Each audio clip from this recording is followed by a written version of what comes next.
Bom dia, Fáilte everybody, as they say in Ireland. Have we any bienvenue, Arnold? Merci. First of all, I'm John. I'm founder of Writers Bloc. We protect copyright for journalists and publishers online, especially with a lot of the sort of AI scraping and plagiarism, basically. We give journalists and publishers visibility over where their content is showing up that it shouldn't be, and help them then do something about it, most importantly, getting paid for that use. So that's what we do in a nutshell.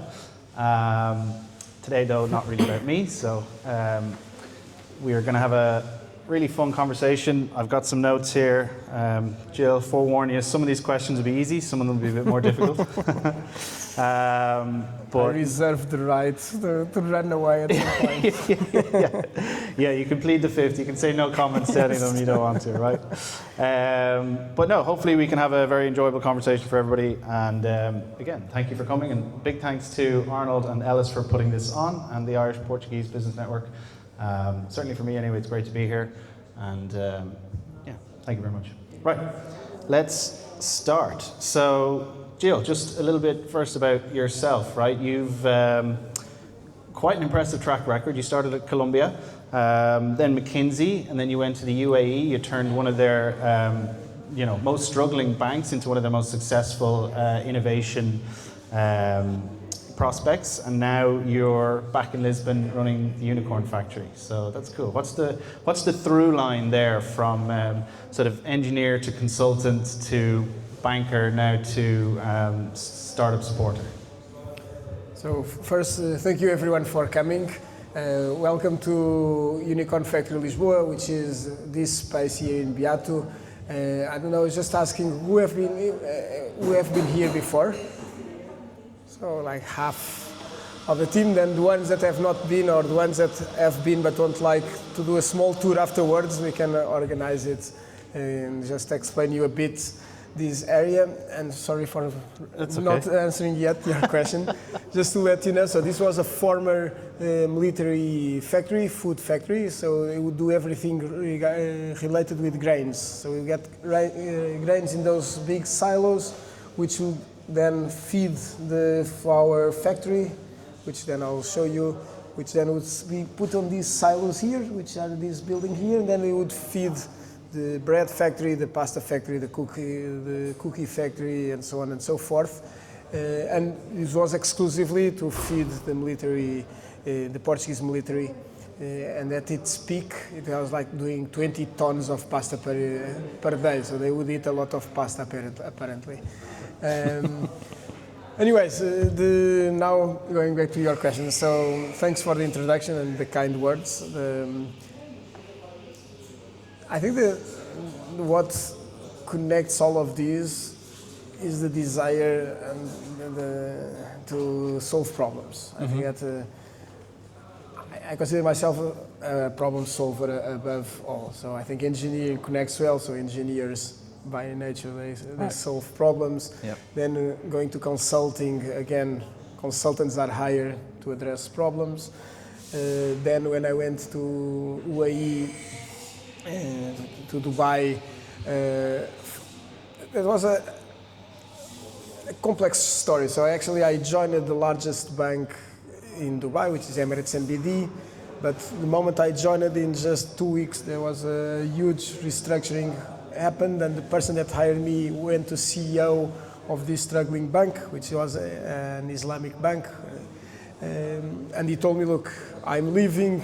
If you want to stay here in this big organization that is a bit in a turmoil, you can stay, or you can come with me and we go and turn around this bank, which sounded like a proper problem to solve. So I decided then to follow him, and it really seemed the moment I entered that bank that I went back 20 years in time. So everything was very analogic. Everything was these very large branches that we don't have in Europe anymore. So for me it was a bit going back, and I thought many times if I had made the right choice. But the good thing about the UAE and Dubai, which then also shaped me on this role, is their ability to think very big. So anything that they put their hands on, they always they want to be the largest, the best, the fastest, and so on. And that was also the mentality for that bank. So in 10 years, we were able really to move that bank 40 years ahead in time.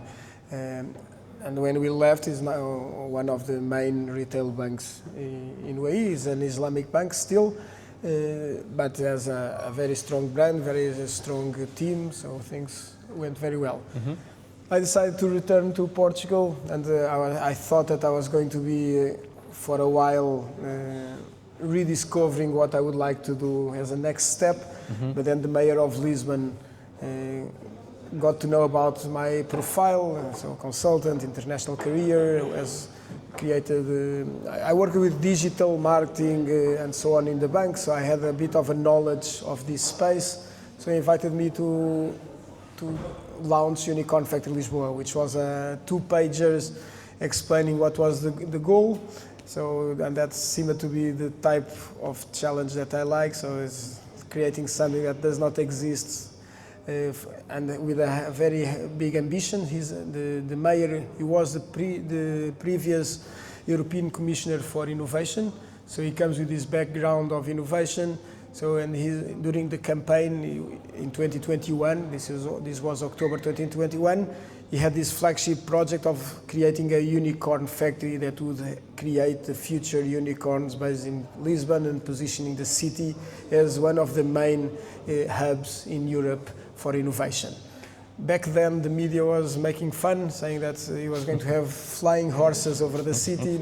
No one took him serious, and again, that added to the desire to join. I like to prove people wrong as well, so I decided, okay, that sounds a good challenge. And here, in May 2022, I joined the future of Unicorn Factory Lisboa. Yeah, that's great. I love that. That's a great trajectory as well. I share that trait. If somebody says I can't do something, I usually think, oh, I'll show you. So you mentioned that problem solving is a big thing for you. You really enjoy that, and I can understand that coming from the engineering background. So let's say if the Unicorn Factory is sort of like your startup, right, in a way, what is the big problem that you're solving? Because that's the thing you ask startups, right? It's like, what's the key problem you're solving? So what is the problem you're solving with Unicorn Factory that maybe people here, or maybe myself, like would underappreciate or not recognize as much? So I think that the biggest problem, and I think it's a problem that applies to all European countries, but the smaller we are, the more it applies, is the size. I think it's very difficult to build a very strong ecosystem with countries that are small in size. So 10 million, and Ireland 5 is the same, even smaller, but it's the same in terms of size. It's quite difficult to create projects that have an international ambition and impact. So especially when in innovation in particular, the US is so strong, and it's really the place that startups want to go, that the large VCs are, and so on and so forth. There was this saying that there was Durão Barroso, I don't know if you are familiar with Durão Barroso. He was a former Prime Minister of Portugal, and then he was President of the European Union for a while. He came here for a talk, and he used to say, part of my job was trying to convince Germany, France, that they are small, because they still believe they are big, but in the world with China and the US, all of us individually are all very small. And that's, I think, was it was and it is the biggest problem. How do we create very strong innovation ecosystems in countries that don't have the scale to start with? Mm-hmm. Yeah, it sounds like, Ireland and Portugal share those similar problems. And it is funny, you're dead right, like France and Germany and even the UK still think they are big. But even still combined, they don't have the same population as just the US alone, let alone China. And then now you've got India coming on the scene as well, which is again like 1.3 billion people. Again, huge tech scene as well, and it's growing.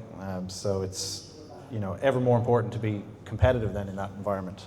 So, which is really interesting because previously Lisbon was seen as sort of a tourism city, right?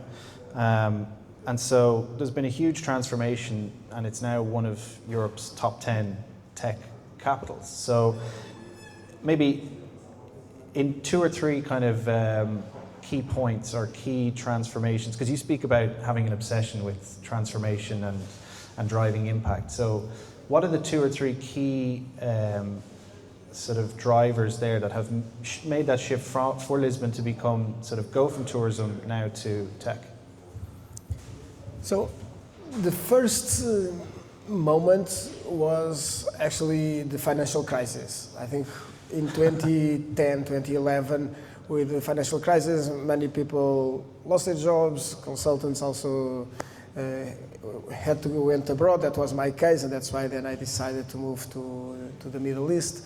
But for the first time, there was a number of qualified people not having opportunities in the job market. It was also a time that tech was actually across the world picking it up. So we were able to create a first generation of founders that were quite successful. Mm-hmm. So if we look at the 8 startups that made to unicorn status, probably 6 out of those 8 were born in that time. Mm-hmm. We have a number of exits that were very successful from founders that came from that time. So that really, I think, opened the eyes of the politicians that actually innovation could be something that could be a bet for Portugal for a number of reasons. One, in terms of tech talent, Portugal has always been quite strong, so we have very strong engineering schools. Tied with back then, is not the case so much anymore, but back then the salaries were much lower than majority of the other large cities in Europe. Then the availability of this talent, because companies were not hiring, people were getting out of universities, so there was plenty of potential hires for tech companies and for startups. So the government saw this as an opportunity to really put innovation as one of the key drivers for the Portuguese economy. Yeah, and then, so in 2014, there was this option of start talking about bringing Web Summit to Portugal.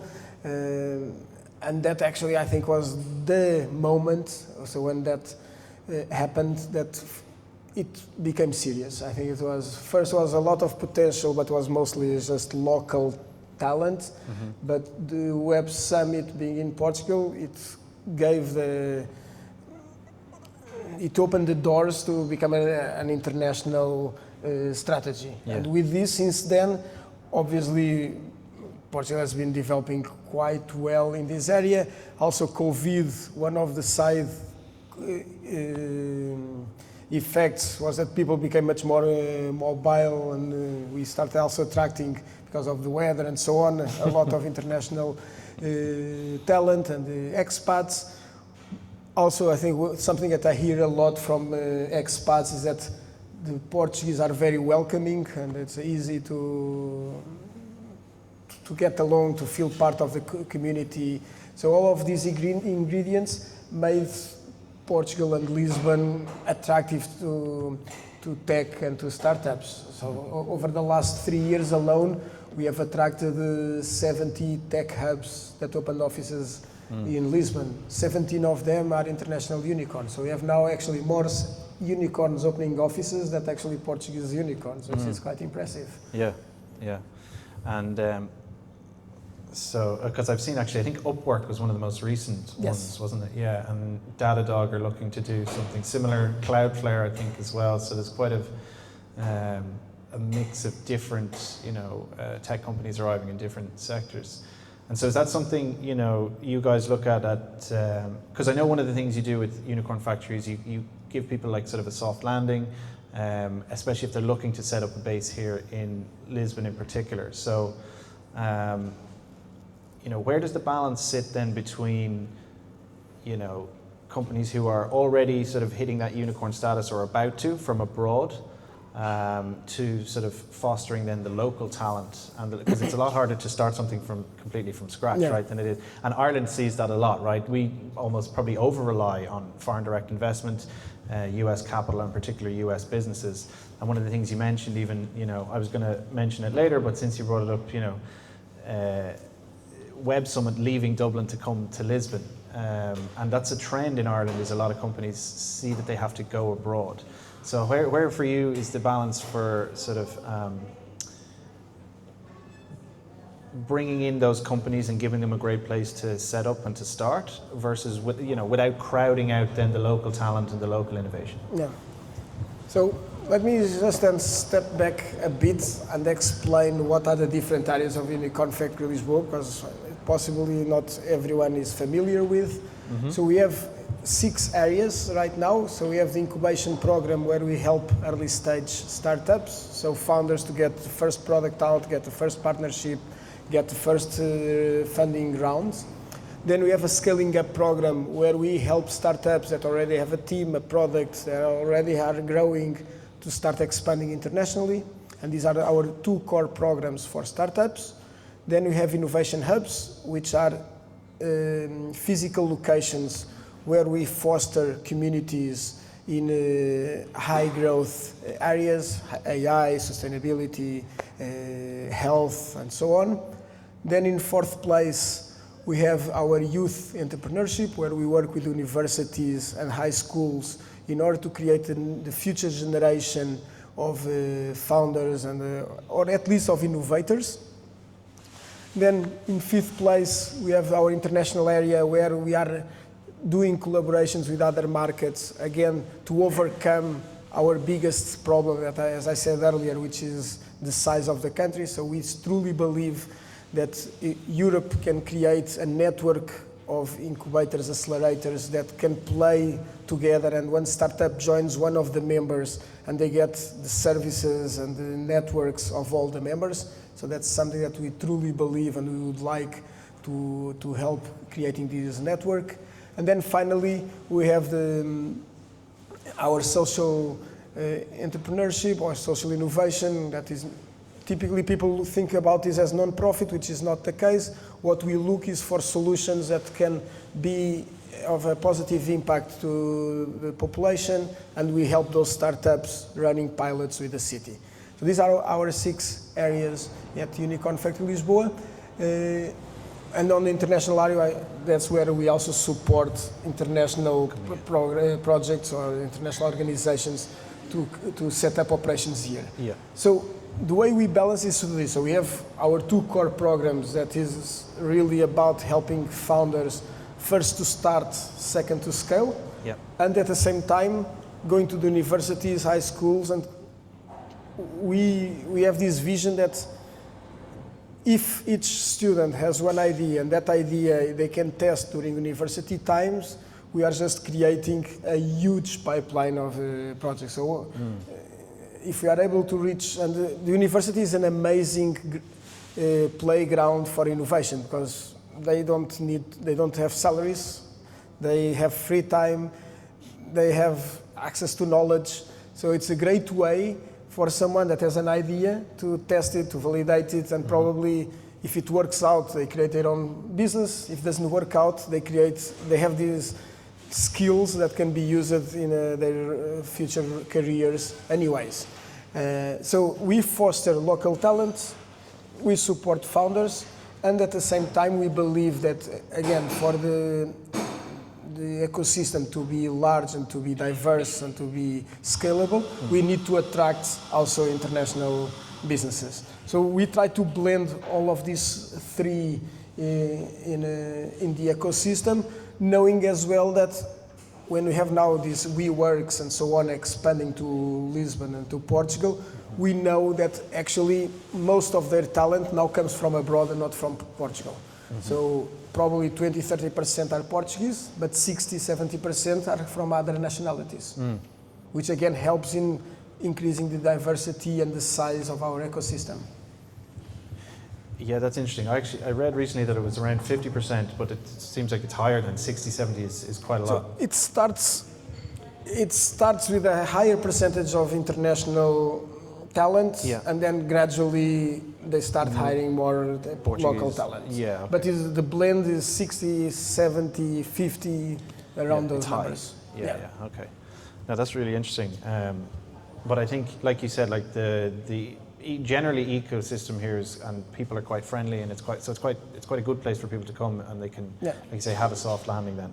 So, and just to slightly change tack, but in sort of still staying on that, like, you know, the Unicorn Factory is unusual that it doesn't take equity, right? You guys support founders, you do upskilling, you do training, you basically do everything except giving them money. You give them access to community investors, soft landing for the internationals. So how do you monetize, basically ensure that you have all the resources to support the startups, and then especially the scale-ups who probably require a little bit more? So how do you ensure that well doesn't dry up, and then what's the biggest or most painful constraint, particularly maybe that a private accelerator or incubator would not have? So we are a non-profit organization, so we are a public-private partnership. So our associates is the City of Lisbon, is IAPMEI, that for the ones that don't know is the government organization that supports the economy. Then we have a number of private associates. So far we have decided not to invest directly for two reasons. One, and the most basic one, is that we don't have access to funds. So enough funds to invest. That alone solves our problem of not having a fund. Yeah. But the second, which was something that we have been discussing, it allows us to not have any sort of conflict of interest, and we facilitate. We know all the VCs in Portugal, a few international VCs, business angels. So we facilitate the connections without being an interest party on these conversations. So we are trusted by founders, and we are trusted by VCs because we are not competing with the VCs, and we don't have any other interest besides making sure that the startup is successful. But it's something that we have been talking, and in the future it's possible that we would take a route of creating a fund, but it would be a different fund that it will be following investments of other organizations, or going to very small tickets to help in the initial stages. But it's something that we have been talking. What we are able to do is, because we are really able now to grow significantly, and just to give you in terms of numbers, last year we have onboarded 300 startups in our programs. If you look at all the seed rounds, which is the first formal round of a startup raising funds, raising capital, 60% of the seed rounds in Portugal are startups that are in our portfolio. So we are already very, very relevant in the Portuguese ecosystem. And with this, we are able to attract a lot of companies that want to have access to innovation. They don't know how, or they don't have the focus, and they then start working with us to start having access to this innovation, and we start doing programs together, and we help them scouting solutions for their challenges, and so on. So now we get a big portion of our revenue from collaborations we do with organizations. So today, our budget is roughly split in three, not same size, but there are three sources. One is the support we get from the city, which we get annual support.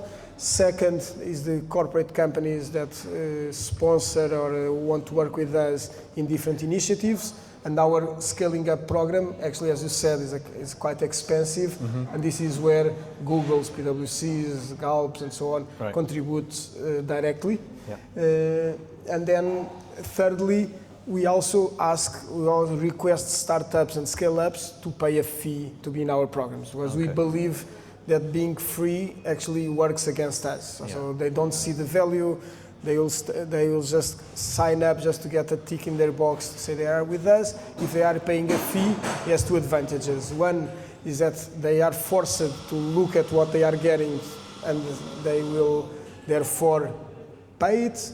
Second, the moment that they don't see the value anymore, they can turn the tap off, and we focus our capacity in the startups that see still the value.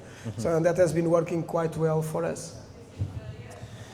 Yeah, somebody said to me before, those who pay the most attention, right? So usually if you're putting something down, you've skin in the game, you're going to, probably, like I said, pay more attention, you're going to do a little bit more to make sure that it works out so you're not wasting your money. You mentioned there's some corporate partners like the Googles, PwCs, etc. But you also you're the poster for the city hall and the mayor. So it sounds like sometimes there could be a conflict of interest there. Spicy question alert, by the way. So where can you tell me about a time, for example, where there might have been a conflict of interest between the politics of City Hall and then one of your venture partners who have obviously very specific interests? They push very hard to make sure that those materialize. So can you tell me about a time that there was a conflict of interest between maybe a venture partner and the City Hall, and how did you resolve it or manage through it? So we have been lucky that our mayor has been the same, and there was elections now last year, which the mayor got re-elected. So our strategy didn't get affected by politics. And the great thing about also our relationship with the city is that the project has had so much success initially that the mayor completely trusts what we do, and the city does not micromanage us. So that allows us not to get into those sorts of conflicts. We do what we think makes sense for the ecosystem, and we have never got called there saying, what the guys have done, what is this, we need to stop this. So far we have been lucky on this, but it can happen. And what we do is we always put ourselves in the shoes of the ecosystem. What is best for the ecosystem? And I'll give you an example. Our scaling up program. We help scale-ups from Lisbon, but we help scale-ups from other parts of the country, and even international scale-ups that don't have any presence in Portugal whatsoever. So any scale-up in the world can apply for a program that is sponsored by Portuguese companies and so on. And we do this because we believe these scale-ups, if they are successful and if they continue growing, they will be very familiar with the Portuguese and with the Lisbon ecosystem, and as they expand their teams, there will be an opportunity to create offices here. So it's a great way to promote the ecosystem. And we explained this to the city. Look, I know that probably you would expect to have, our scaling up program has 10 scale-ups per edition, having 10 Lisbon-based scale-ups, but that one does not exist. So we don't have 20 scale-ups getting into expansion phase every year, unfortunately. And second, it doesn't help in making the ecosystem grow in terms of attracting new players. So they didn't understand. So whenever we have this type of questions, we take always what's best for the ecosystem, and we try to explain it. Another example, our AI hub, which is done in partnership with Google and Microsoft. Here there was a conflict between two private parties. So it was not the city, but it was Google and Microsoft at first telling us, we want to be exclusive. So we don't want competitors to be in the hub. So if you want us, you need to negotiate only with us. And then it took a while, but we convinced them that, look, it's best for everyone that if we are able to aggregate both of you, because then it's really an initiative for the ecosystem and not an initiative that can be labeled as a Microsoft initiative or a Google initiative, which immediately divides the ecosystem between the ones that work with the ones that don't. So, and eventually we were able to convince them. Yeah.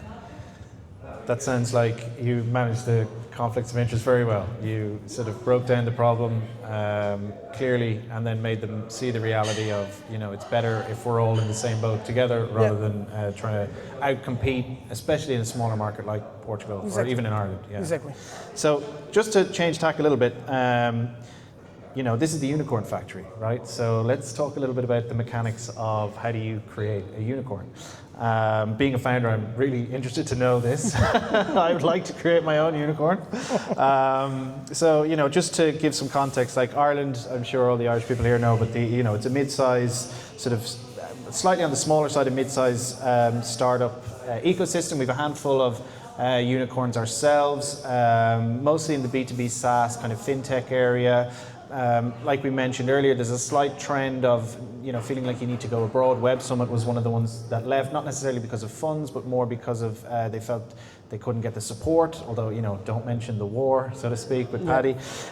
Stripe was another one who felt that they had to leave. They were originally set up in Ireland, and then they went straight to California.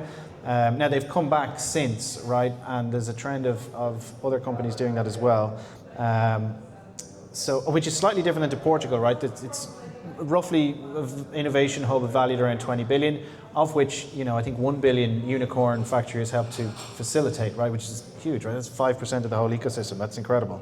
So, you have sort of vast visibility over a lot of different startups, and you go from sort of pre-seed to Series A with the incubator, and then Series A plus on with the scale-ups. So, what are out of all the hundreds and maybe even thousands of startups that you've seen in scale-ups, what are the 2 or 3 signals that tell you this could be $1 billion or €1 billion company, despite being from a small market, right? And maybe what are the red flags that tell you, because everybody thinks they might have a potential to be a unicorn. So what are the green flags you look for, 2 or 3 of them, and what are the red flags that tell you it's probably not?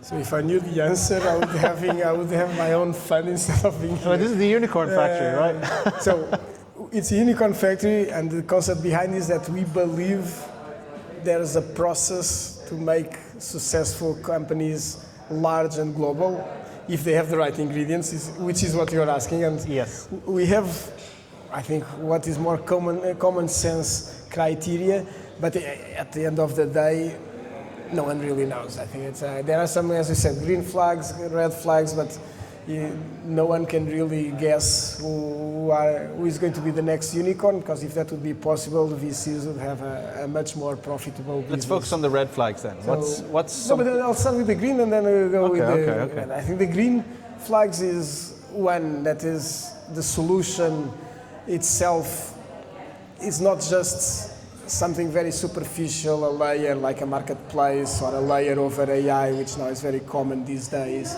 as proper IP, as intellectual property, as something that even if it doesn't have now, they are creating their own intellectual property. So that's one green flag. So it's not just another marketplace competing with for a niche and so on. The second is the team. I think that if you look at the background of the team, that's typically a very good also indicator of how credible the startup is going to be. Right. Not always, so we have sometimes people coming out of the university that launch amazing things, but typically having a background, being second-time founders, having some knowledge of the industry that they are in, typically is a good indicator as well. And then thirdly is the traction. So if their target customers, if they are excited about what they are doing or not. And that's also, it's very visible when we talk with some prospective clients to understand, that's just another one, or no, if this works for us, this would be amazing. So this would be my 3 green flags looking at an organization to a startup. On the red flags, I think it's a bit the opposite of this, but what we see a lot, and I'm going to focus on this, is these very superficial business models, which on a document, on a pitch deck can seem very interesting. There's a huge market to serve, there's a big problem, and so on. But the solution is just something that there's no deepness into it. There's no proper knowledge, there's no proper tech behind it. It's just connecting cables between different solutions and offer it. And that then becomes either easily imitated or even, and we see this a lot with AI, the AI future versions, they eat these startups. So we have in marketing, at some point we had several startups that were preparing marketing campaigns automatically for small and medium companies. Now anyone can do this very easy with one of the LLMs. So all these startups that they use models to do something, but there's nothing proprietary, then it's a big red flag. The other one is, now moving to, we have seen a lot of startups that are doing incredibly well, and then they stall. And when they stall, it's when the team plays a critical role. And more often than not, when it starts stalling, it's very difficult to get it back on track. Yeah.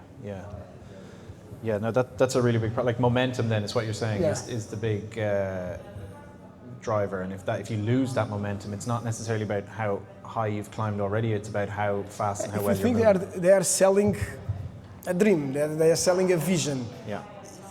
In order for the vision to be credible, the momentum needs to be there. The moment that they start having internal problems or the market they are not growing anymore, it's very difficult to continue telling a credible story. Right. That in reality is not there. So. Yeah. No, I think you're dead right. And it's funny, you mentioned a minute ago, like building something that's not really proprietary. I have experience doing that. I wish I'd heard that advice when I was starting out years ago. I had a different startup, which is gone now. But basically it was a payments company, and we were effectively just using Stripe as the underlying thing. And there was 20, maybe 50 other companies doing the same thing. So I wish I'd spoken to them first. But anyway, we learned these lessons. You mentioned IP, so I'm going to, intellectual property, right? So I'm going to use that. That's kind of what we do at Writers Bloc. Because one of the problems is AI is hoovering up a lot of people's and companies' IP. I won't go too much into that, but one of the realities is that like a lot of intellectual property sits within people's brains, right? So these are the writers, the creatives, the coders, etc. So what do we still generally underestimate about turning the IP from smaller markets? Like you said, even with the university students, right, who might have some great ideas but need help sort of bringing them to life. So how do we get that IP out into the world from a smaller market like Ireland or like Portugal? So I think the problem starts even before. I think that a lot of knowledge obviously is being done at universities. And in Portugal, I don't know about Ireland, but the processes are not done in a way that the knowledge on the university is supposed to be translated into business. So it's used for R&D purposes and to write articles on scientific magazines, but not to create businesses out of this, which I think in the US it's a completely different mentality. So I think for us the problem starts there, is how do we get that IP out of the university into potential ventures. And with this, so we have been doing this initiative that I mentioned about the youth entrepreneurship, which is the Future Innovators programs, but also in terms of the government, there's a lot to be done to ensure that universities are not a block. The governing bodies of the universities are not a block, but actually they facilitate, and that happens a lot. So there are huge discussions in many of the universities on who owns the IP. Is it the university? Is it the students? And how do you govern all of these? In the Netherlands, from what I was told, I did not confirm, but that I was told recently, the IP completely belongs to the students and the universities don't get in the way. Here in Portugal, there's this technology transfer offices that every single case is a whole negotiation on who owns what. So that's a main blocker for us. The moment that IP gets out, then becomes the point on how to scale it, and to scale it, it needs to go abroad. I think for countries like Ireland, Portugal, it's impossible to scale within our borders. So I think that's something that we need to live with.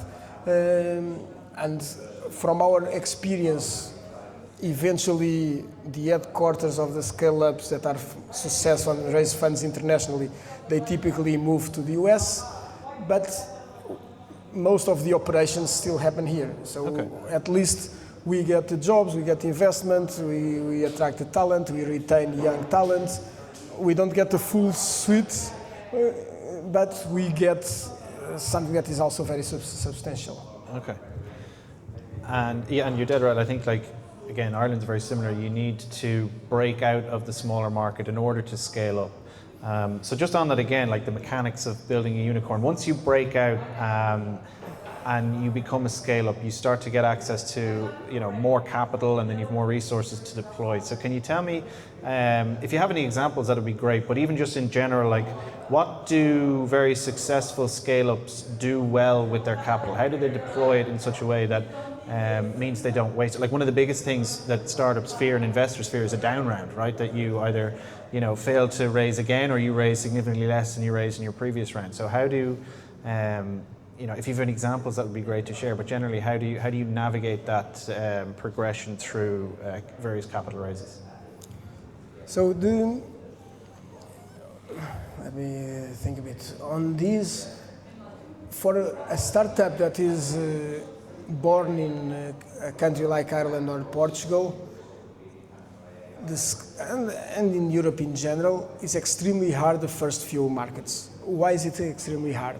If a startup is in the US, they have a huge market, talking the same language, having the same rules, having the same regulations, and it's a domestic market. In Europe, there are dozens of domestic markets with different regulations, different languages, different universities, different laws, different customers, different cultures. So it's extremely hard the first few markets that a startup scales. And there's always this dilemma: should I expand in Europe? But because it's next to me, as in case of Portuguese startups, should I expand first to Spain? But again, Spain, it's a completely different market. It's almost starting from zero. Should I expand to the US, which is the largest market and where the El Dorado, but again, it's a completely whole level of competition? Mm-hmm. Or should I expand to Brazil because they speak Portuguese, but again, it's a huge market and a round of 5 million euros goes down the drain very quickly. So it's quite a big dilemma, and I would guess that in Ireland would be similar. Probably UK would be more similar to Ireland in terms of culture and so on. So maybe there is a bit of an advantage there, but in our case it's quite hard. And what we see are the ones that are able to create local teams with local people are the ones that typically are the most successful. The ones that try to emulate what they have been doing in Portugal, in another international market as they expand, and Spain is typically the first one being chosen. It never works. It never works. Spanish, they want to see a Spanish person to interact with. So it's not a foreigner. And this is hard lessons that it's part of the culture, and we need to live with that. And those are the best examples. The startups that understand that they need to adjust to the cultural environment of the different countries. Yeah. And then the moment that they are able to create a machine that does this as a factory, and that's why we are also a Unicorn Factory, then they can replicate this process over and over in different markets, and those are the most successful. To the point, then comes the acquisition phase. I think that then at some point becomes easier to start customer acquisition, buying other startups in the same space that already have the people, already have a few contacts, already have a bit of attraction, having enough funds to start buying out a few startups and therefore growing in size. Yeah, okay, that's interesting. And there's one or two more questions. Okay. So, well, that just kind of, I've only a few questions left anyway. So, one of the things that people talk about recently is the EU Inc., right? Because they want to try and replicate that sort of environment in the US where you can, launch in one city, but then all of a sudden very quickly spread across the States because, it's, but I think what they have though is culturally very similar across a lot. Now, maybe some people in these different cities might argue, but like broadly, you can launch in Dallas and then still have a similar environment in Nashville or Memphis Yeah. and then move to San Francisco and then also Chicago, Boston, New York, whatever. So, you know, is the EU Inc. Going to be the answer to all our prayers and make it easier to do these cross-border moves? Or is there too many, even if that, I mean, I think it's going to be slow, to be honest, before we can get there, but is the cultural barrier between all the European countries, particularly things even like language, let alone like sort of cultural practices and behaviors, is that the most significant hurdle, or is it something more along the lines of incorporation, starting an actual entity, and then moving into that market? So I think it's an important step, but it's one step. I think there's a lot of energy, resources wasted into all these legal bureaucracy elements of expansion. And with this, the EU Inc., the goal is really to remove that layer of bureaucracy and focus the energy on where the value is, which is in terms of the markets, in terms of getting customers, getting funds, and so on. So I think it's a great step, a step that needs to be done. Is it going to make Europe immediately a market like US? Definitely not. I think that the cultural differences and the difference that companies are still very national across the different markets, still going to play a quite limiting factor for startups to expand quickly. And that, I think that's why I strongly believe that together with this EU Inc., we need to be able to create a network of organizations like us in different markets that one startup can join and can have access to the contacts, to the knowledge, to the help of the different markets. So we will be the local experts for Portugal, and if there are other Portuguese organizations that want to join, perfect. But then we have local experts for Spain, for Ireland, for UK even, and so on and so forth. So we are able to really help on the legislation bureaucracy with the EU Inc., but we are able to help with the connections and with the support at the operational level through this network. Okay, yeah, brilliant. Okay, I love that. So I had a couple more questions. I'm going to combine two questions into one question, and then we can take some questions. That's a good way to overcome the limitation of Arnold.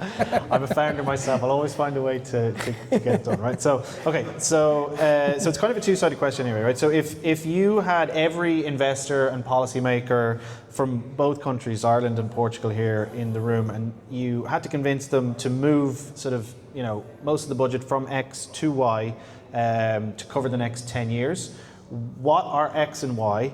And then also then in 10 years, sitting back and looking back, what would have to be true in Lisbon and in Dublin to feel, you know, we've truly punched above our weight here? So where are you moving budget specifically, and you're trying to convince the policymakers? And then looking back, you know, what were the things that made that successful over the 10 years? So the budget discussion, I think there's a lot of wasted funding going to what can I call structural projects, and I'll give you examples. EU funding. The way EU funding is designed is the most important KPI is to spend the money, is not the value that money creates. So we see here in Portugal, I guess if I would go to Ireland, I would see the same. We see projects getting funded that don't have any commercial or any potential to become relevant. I think investing in a large incubator in the middle of nowhere, just because it's outside the city and the funding requires to be in rural areas, that we are creating a white elephant. And we see that very, very often. Even universities that they have now created these processes of raising European funds to create new units, to create new robotic arms, things that will not be as helpful as they could. So I think that there's a great opportunity to rethink the uses of funds that goes into projects that have a very questionable output to projects that can really position the economy into innovation and the future. I think that would be my way of funding a lot of what the countries need to do individually. Okay. But then if I would look, and if I would have the government and the VCs and the companies of this Portugal ecosystem and the Ireland ecosystem in particular, what I would tell them, look, we are, each one of us individually, we are limited in size. And I go back to the same point. If force your counterparties, which are organizations like Unicorn Factory, that you want to see combined programs between the two countries. Mm-hmm. And if you are running a local program, that should not be as interesting for you than if an organization that is organizing an initiative that covers both countries. So forcing the ecosystem to talk with other ecosystems rather than, which I think still happens a lot, looking almost only inwards. I think that would be my shift of mindset, is forcing companies, VCs, and so on, wanting to look outwards as well, but in terms of collaboration, not in terms of moving out. Yeah, great. And yeah, that's pretty much it. Well, yeah. I could be here all day, to be honest. Anyway, have we any questions from the audience? Feel free, don't be shy. Yeah. If you don't, you can get, we can continue. Can you? But you can hear, yeah. Shout. I'll repeat the question. Sorry? I can repeat the question. I was just wondering, do you have a recruitment hub here to help, say, not just to help the foreign companies, because like there's a sort of talent here. Is there a hub that can support the Portuguese and the foreign companies for recruitment actively, or is it I know you have the universities and the apprentices, but you have like a recruitment arm? So for anyone who didn't hear that, just do you have a recruitment arm or any recruitment hubs to help founders or even just other established teams get the right talent in place? Yeah. Sorry. So we don't have a recruitment arm. What we do is we work with organizations that do recruitment. So we don't want to replace them. I think that the market is already mature enough in terms of recruitment agencies. There are some that are more focused in tech talent, and we work with those, and if there are more that want to work with us, we are more than welcome. So we don't work exclusively with one. What we create is a marketplace of recruitment agencies that organizations can reach out, having benefits that we are able to negotiate with them. Right, so you do have a kind of central hub that gathers a marketplace that gathers those recruitment agents. So we have the connections with the agencies, and then if we have a founder or we have an organization that asks us, look, I'm looking for talent, tech talent, or whatsoever, we tell them, here are 3 organizations that we work with, or we have connections with certain benefits negotiated. Feel free to contact the 3 and see which one you believe. Can you give those agents names to, are they on your website, for example? Yeah, so they are not in our website, it's open to our community. So we have an internal portal, whoever belongs to our community that has access, and then also on the day-to-day we communicate.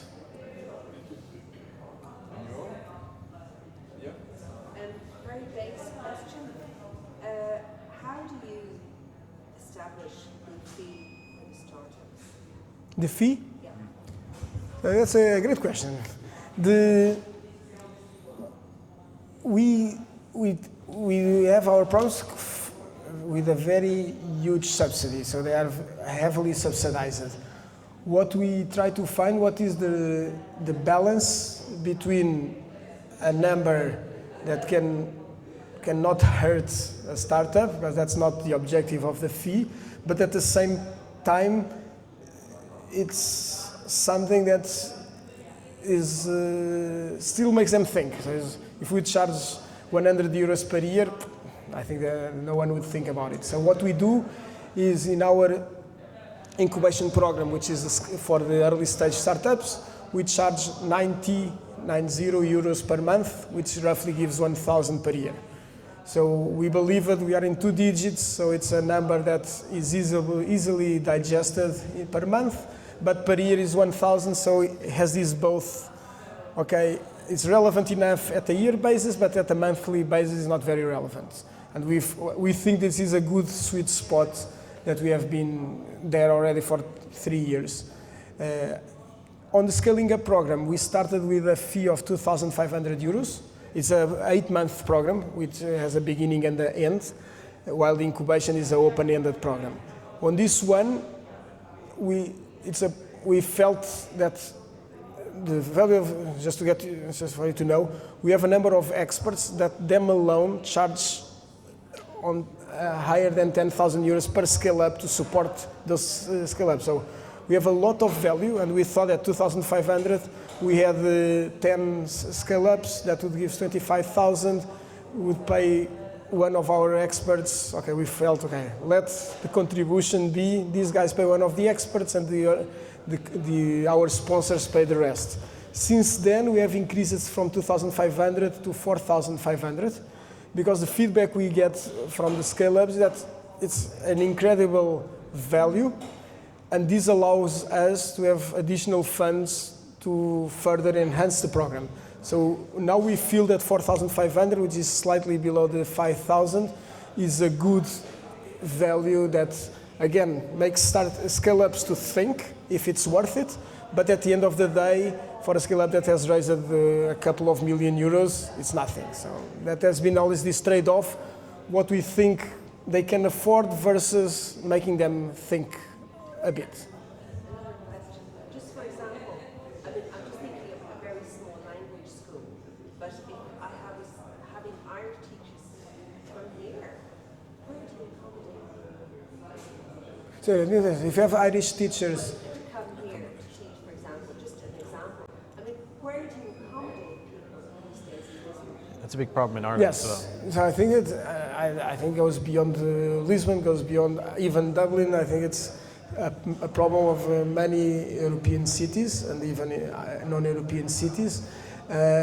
So there's a short-term answer and long-term answer. The short-term is that they end up going to places that are not so convenient, which of course is not great, or they need to share in the central areas. Unfortunately, we see a few of those examples. Long-term, there's a lot of construction being announced, but this takes years to implement.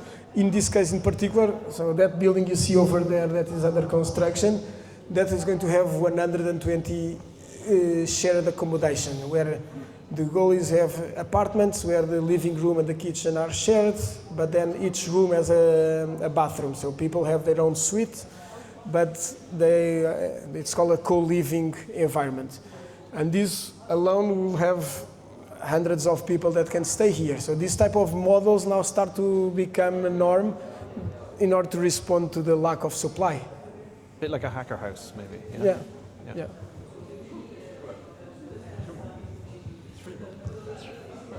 Okay.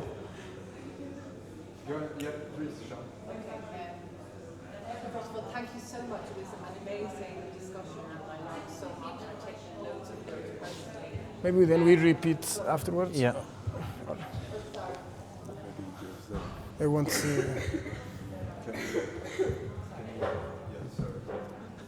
Every question who needs to come here. There we go. We'll have a. Okay, sorry, Arne, There you I'm go. taking over the show.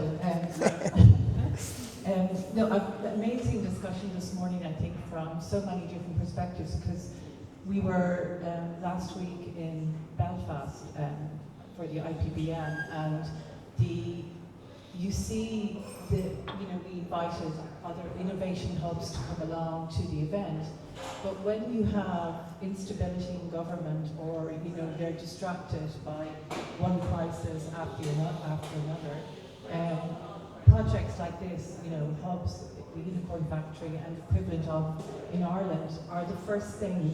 It's an easy decision to make, to cut resources, to cut support. So what would you say to other innovation organizations like the Unicorn factory.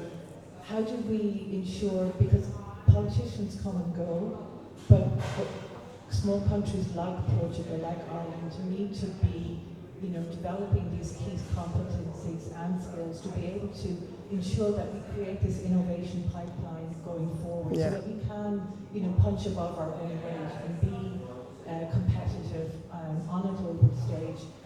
What advice would you give to those innovation hubs to stop that, problem that they face, that if you have a new mayor or a new government, that they will not see you as adding value? So I guess my question is, how do you ensure that they see how you add value, and what can other innovation centres learn from you? Yeah. So my advice would be twofold. One is to have a vision of reducing the need of public funding. I think when I joined the project, and we were an incubator before Unicorn Factory, it was called Startup Lisboa, the city was by far the largest funder of the project.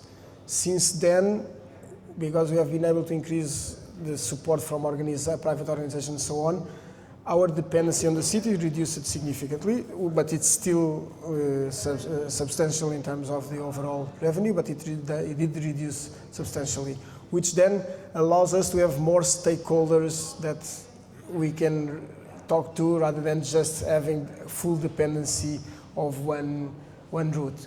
The second one is about the results. I think having very clear KPIs on what we can achieve as an organization that translates into numbers, and those numbers are then understood as a very strong impact for the city in our specific case, or for the country. So when I tell people that now I support 300 startups per year for the Portuguese market, that's a very relevant number. If 60% of the seed rounds in Portugal are startups from my portfolio, it's incredibly important. If we have attracted 17 international unicorns over the last 3 years, that's extremely important. And then connecting these two, what does this translate into day-to-days, which means retention of youth. So innovation, there's a funny thing with innovation. Common people don't understand innovation yet. They think innovation is something that belongs to some tech people away, and the day-to-day doesn't require innovation. So it's hard. Then how does a politician show the impact of what we incubators are doing in Portugal, Ireland, and so on? But the ability to help them in translating that into numbers, in terms of jobs created, in terms of retained youth, that is a big problem in Portugal, at least, that they are moving. But we are a way that youth people can stay here. The jobs we create, this social innovation that I said, where we help startups implementing pilots with the city that have positive impact in the day-to-day of citizens. So helping politicians translate this into proper work that can be understood by the common citizen. And with this, in our case, we did not have a change of mayor, so that helped us. But if we would have, I hope that the person that would have come as a new mayor would have understood that it would be foolish to stop this project, or to stop funding this project. From our end, if that would have happened, we would have had to rethink the model, stop doing things that are loss-making, but they have a positive impact for the city, and focus more on the corporate world where we are profitable. So, but our goal is really to give the numbers, give the results, that any politician sees this as a very positive initiative, and we get that.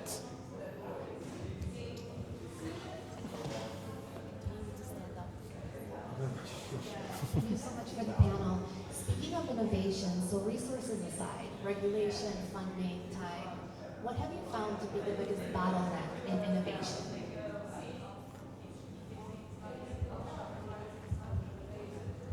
That's a difficult question. I think that there are a few bottlenecks. I think that in the Portuguese, again, I go back to size. I think that we need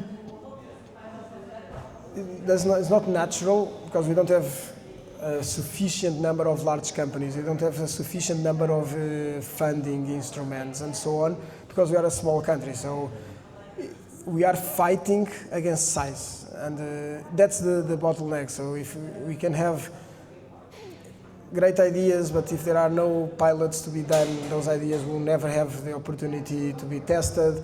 If there are not enough funding, we will have great ideas that will not have the ability to also to grow. So the biggest bottleneck for me is the size. Even for instance, if I speak with an international VC or fund that wants to invest in Portugal, and they have their target is to invest in healthcare startups that are already scaling up. We don't have that many. So they come here in 1 week, they get to know the 4 or 5. Next year there are 2 or 3 more. So it's difficult to expand an ecosystem at the pace that we want to if the size is plays as a block. The good thing is that I truly believe that by working in collaboration with other markets, we can overcome very quickly that block. Okay, maybe one more.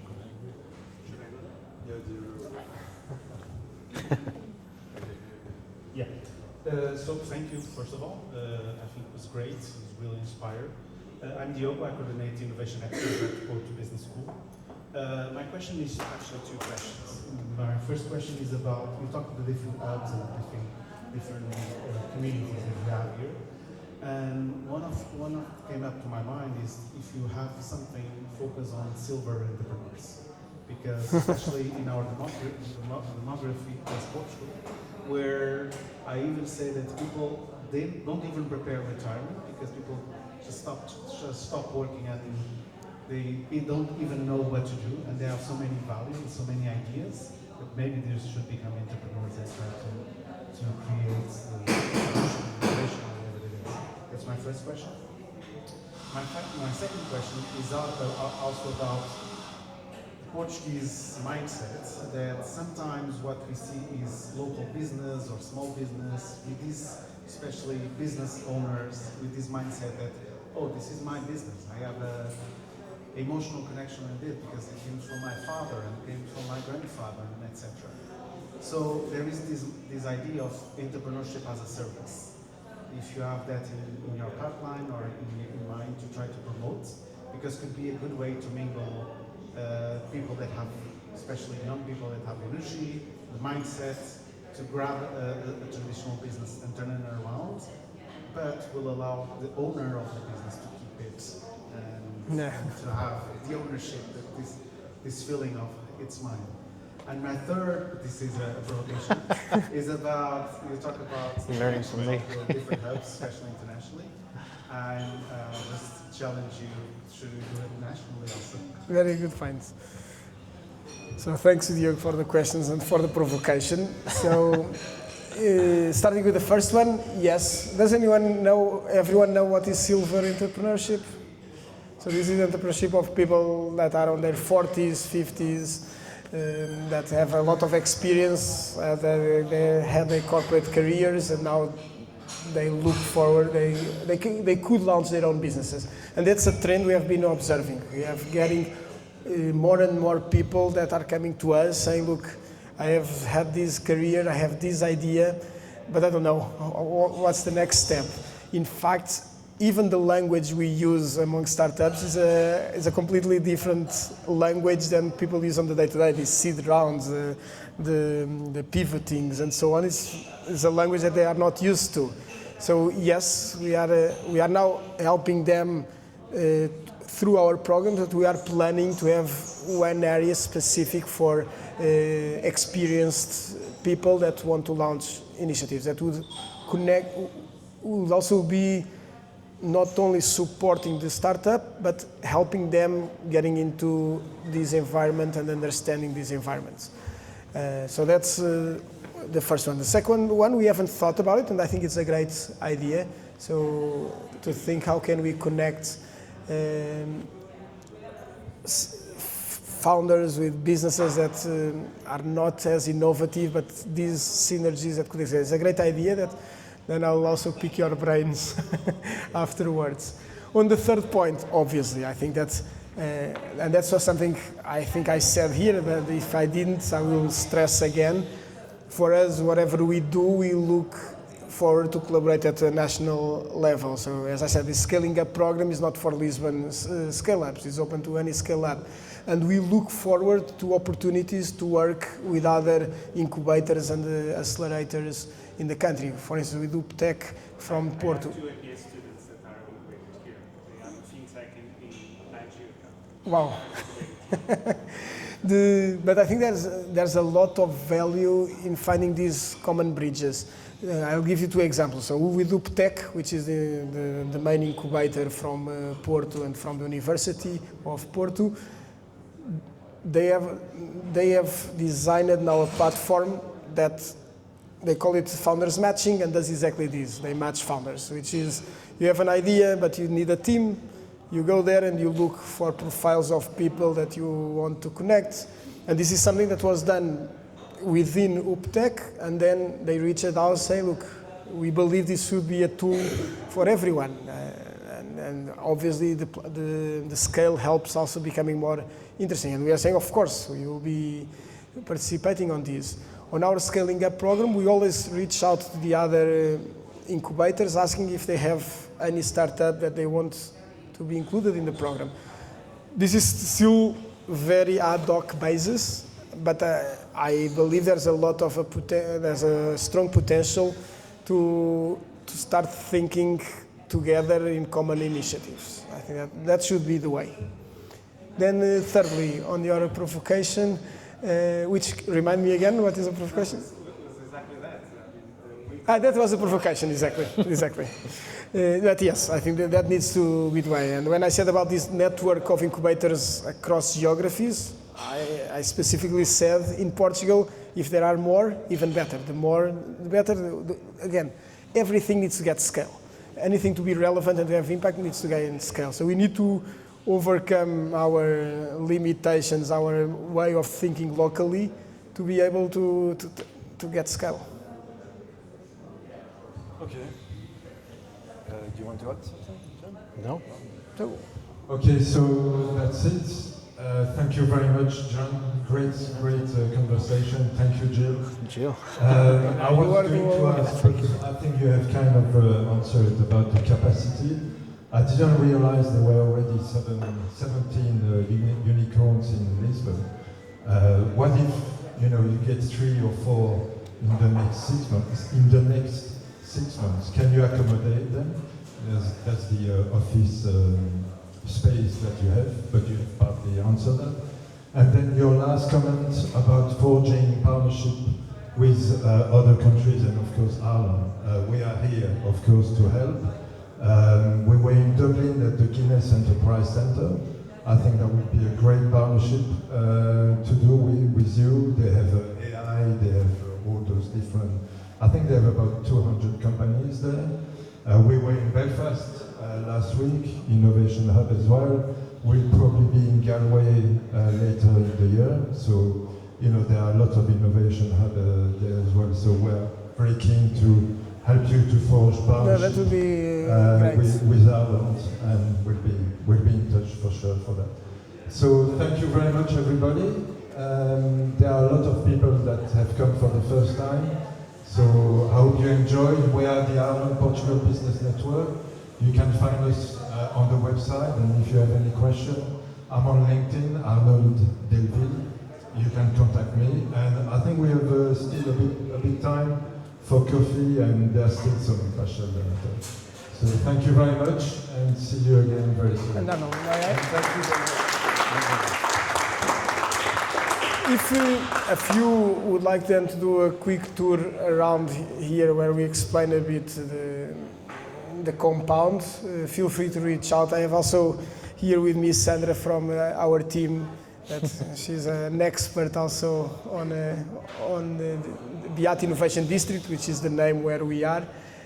So one of us can take then you through a quick tour around. So thank you for coming again. I hope you find it interesting, and reach out if we can do anything together. Thank you. Thanks. Thanks. Well done. Nice stuff.